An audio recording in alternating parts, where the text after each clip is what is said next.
is J-Robot. It's built from a kit off of Jamco. And basically, the stock kit comes with this ultrasonic sensor here. And if you can see up in here, it has a it comes with a shield that you mount on top of an Arduino in order to control all the servos for the motors.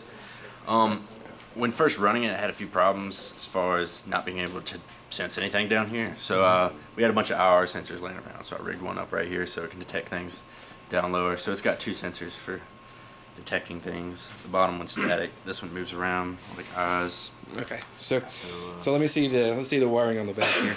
Wiring on the back there. Well, we can take off this top panel. You got a screwdriver? Yes, sir. Now all the J-Bots, they come with the same motor shield. Is that right? They do. They should, It's I think it's the Adafruit motor shield, right? Yeah. Yeah. Oh, what a cool mistress. Is there a big screwdriver? Phillips. It's chilly.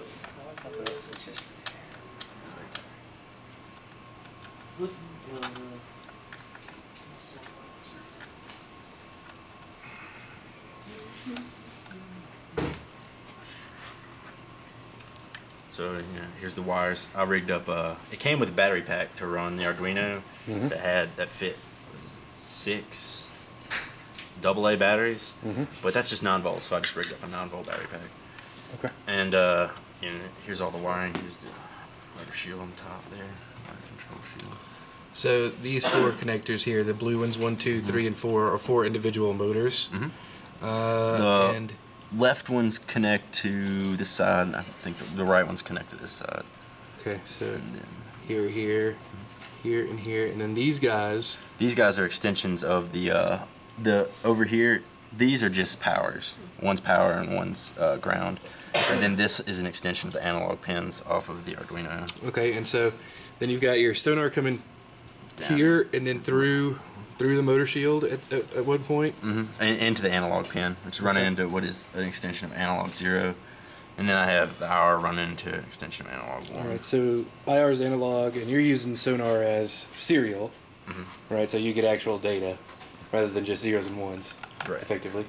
So it's a 4-wheel drive robot. Did you have trouble finding an unused pin for the motor shield? Because I know that those motor shields use a lot of pins. Like for instance, they power, of course, from a different power source than the Arduino. They do. Right? Yes. The batteries are inside the case, I guess. Yeah. 5 batteries power the servos. But as far as data is concerned, there's a lot of motor data. So did you have to account for that, or just with four motors you just plugged up and see if it worked, and it did? It did. Yeah, I pretty much just plugged up and it worked. Okay. No real modifications had to be made. All right.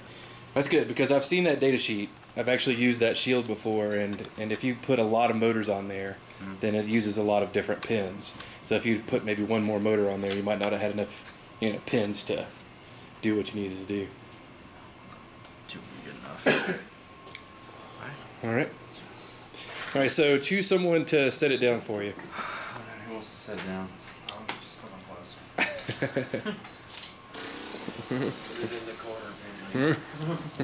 That'll be nice.